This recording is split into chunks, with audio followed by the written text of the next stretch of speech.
When did your body betray you?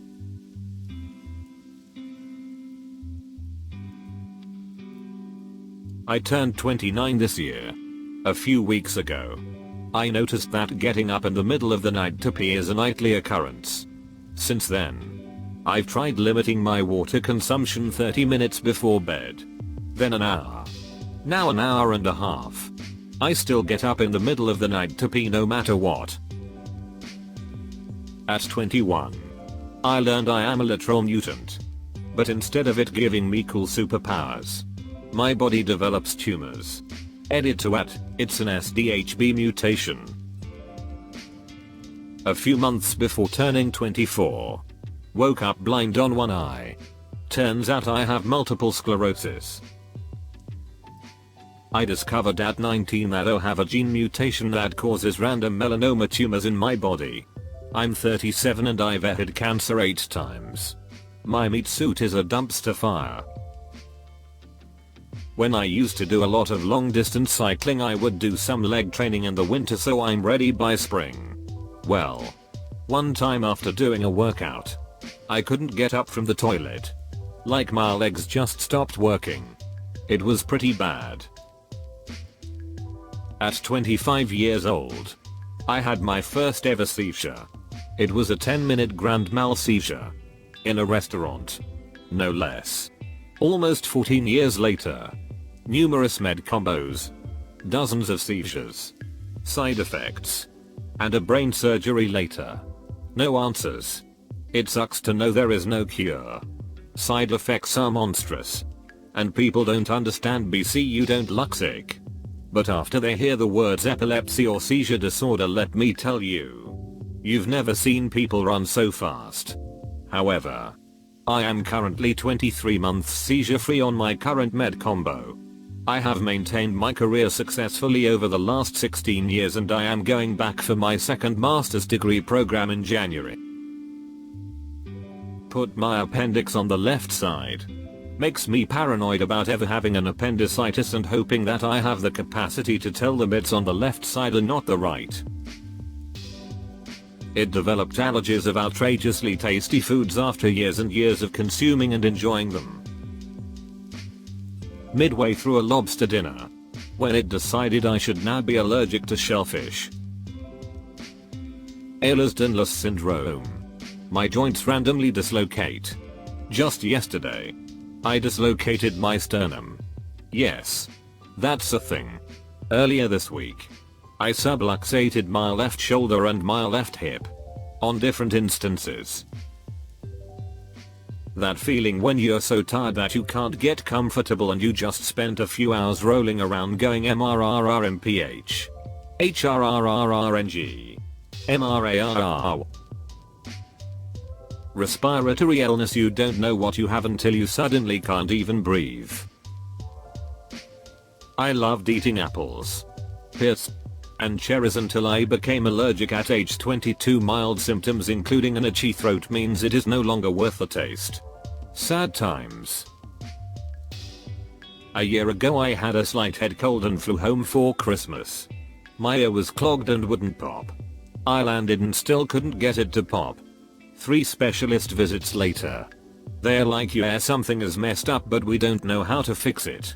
Living with an ear that won't pop is a special kind of hell. I can do neti pots or have a great yawn where it will be clear for a couple seconds but then it just closes again. Me and a similarly disabled friend spoke about this months back. Covered. They said that the difference between disabled and non-disabled people really boils down to this. Abled people can trust their body. They can trust it to have energy. To fight off sickness. For the kidneys or heart or lungs to work. And many disabled people don't have that luxury. They have to be constantly ready for it to break down. It's like driving a poop mobile on an empty highway and just praying you make it to the next gas station. They said that was the most infuriating thing about the COVID response. That so many people took their body's vigor for granted.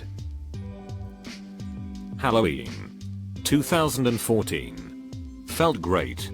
Getting ready to go to work when suddenly I'm puking. Puke for 3 days. Have been nauseous for 6 years now. Waves of intensity. But it's never gone. About 4x a year.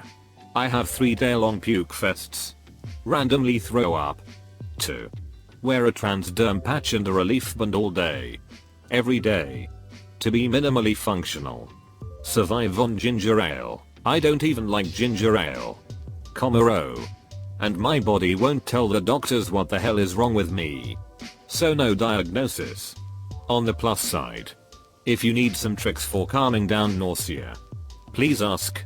I know them all. When I became a resident of Diabetesville. Massive brain aneurysm right out the blue. I was a functioning alcoholic for a long time.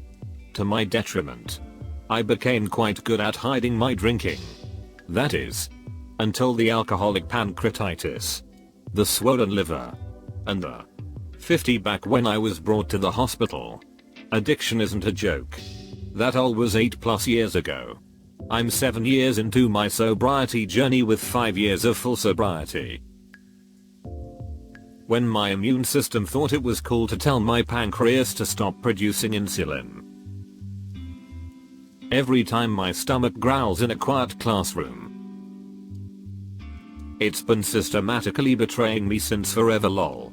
I was born with a small birth defect where my ankle bone didn't separate properly or had some kind of extra bone. Don't remember specifics. But we didn't find out until after years of ankle pain, usually thought to just be sprains. A massive cyst formed over top of it and displaced my nerves. I had surgery at 16 to remove the whole mess. Post-surgery, I suffered opiate withdrawals and barely slept for weeks. Last year, I developed fibromyalgia. So I wake up every morning feeling like I just got out of a car crash. These last 2 months, I had some kind of persistent vomiting for a good while. Still having trouble eating. Still haven't figured it out. And, oh yeah. On top of that, my body regrew the ankle bone coalition that was removed 4 years ago. I think I killed my body's father in a past life. On Monday when I lifted my 105-pound Lab SG Bernard mix into the back of my truck. Along with his 80-pound sister. Come to think of it. That may actually be when I betrayed my body. At some point during puberty my body decided it would be cool to grow extra thick hair on my butt cheeks. The day I was born. It's only gone downhill from there. 17 years and 5 surgeries later and I've still got a frick ton of poop wrong with my body. On the night before my wedding, I got the worst food poisoning imaginable. Made the mistake of having ice in my drink in a country where the water was not safe to drink, and spent the entire night and the majority of my wedding day puking. And pooping uncontrollably. It was a destination wedding. Just my husband and I. All alone in a hotel in beautiful foreign country. The language of which we did not speak. Luckily, we had the most amazingly kind hotel staff do everything they could to help us. Whilst laughing hysterically pretty much the entire time. I was so sick that I actually lost several pounds and had to be sewn into my wedding dress the next BC it was falling off of me. I was too weak to stand, much less walk. So I was carried to my wedding and literally held up for the ceremony by the hotel staff. We had to pause saying our vows several times so that I could vomit into a bucket. I obviously was unable to eat any of my beautiful wedding cake, drink a glass of champagne or consummate my marriage on my wedding night. It was awful, but we laugh about it now. My husband calls it our poop show of a wedding. Lactose intolerance and irritable bowel syndrome. Body hair where it ought not be. Zits. And random pains for no reason. I have a horrible tendency to poop when I am stressed. I played in a rugby 10s tournament where I had 5 matches a day and I pooped me brains out before every match. This has never left me. My first job in a new country was in a call center. I was wearing my poop suit and walked into the lobby. The first step I let out a fart. It was not a fart. Frick. I ignore the receptionist saying hello and find a loo on the right. My pants heavy. I stumble over. I pants myself and take off my poop heavy underwear.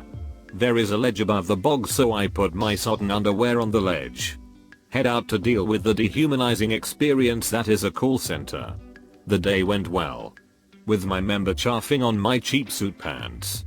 I remembered to go collect my shame in the loo, but alas, some poor bastard beat me to it.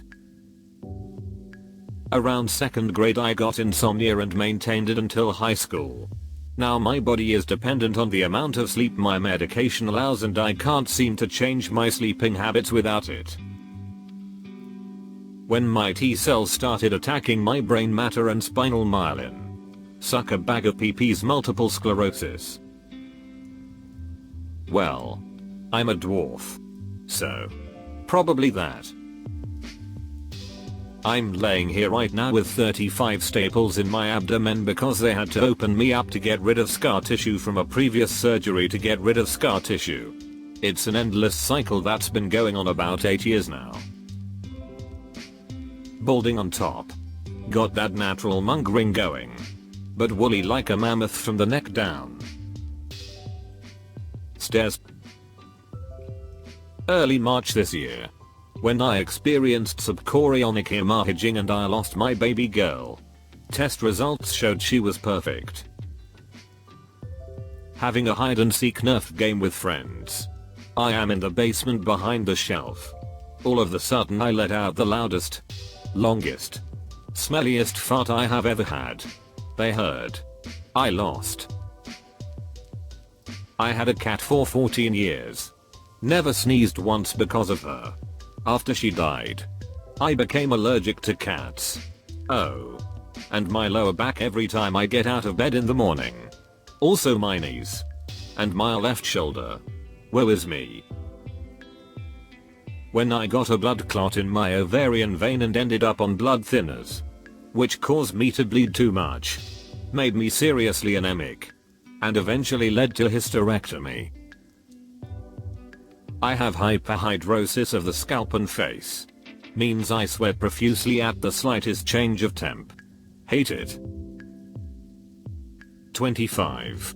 I started throwing out my back to the point of not being able to walk frequently. I have moderate scoliosis.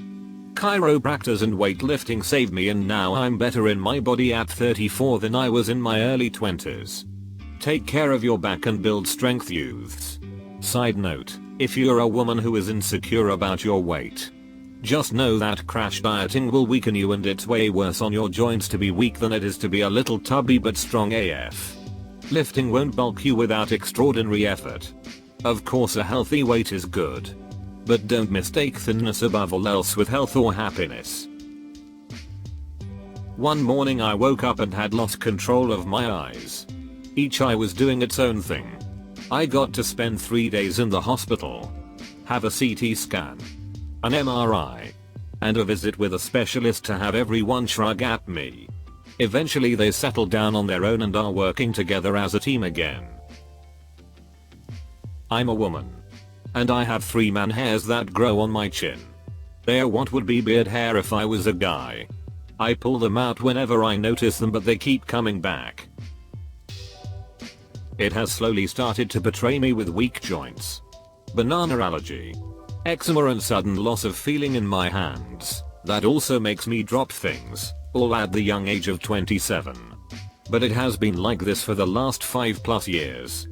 Can't imagine what my body will be like in my 80s. Had a crush on a girl in junior high. That summer I saw her at the lake, in a bikini. I was staring and she saw me and came over to say hello.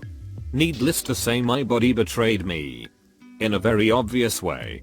To her credit, she played it off pretty well.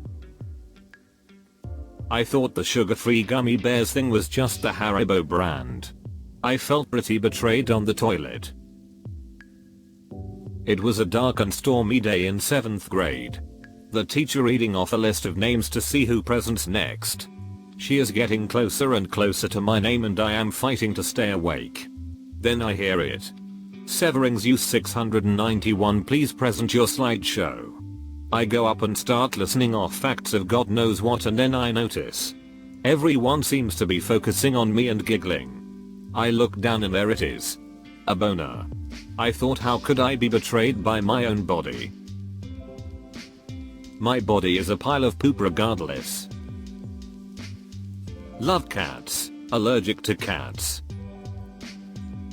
When I was at the dentist to extract my wisdom teeth, I got so nervous during the procedure, even though there was no pain due to the anesthetics, that my legs started shaking uncontrollably. It was very embarrassing. Hi there. Look, if you enjoyed the video, well, why not go ahead and hit that like and subscribe to Reddit Stories. In fact, if you want to see even more responses to this thread, well then, take a look. There's the link in the description below. And remember, show some love to those authors while you're there. And I look forward to seeing you next time.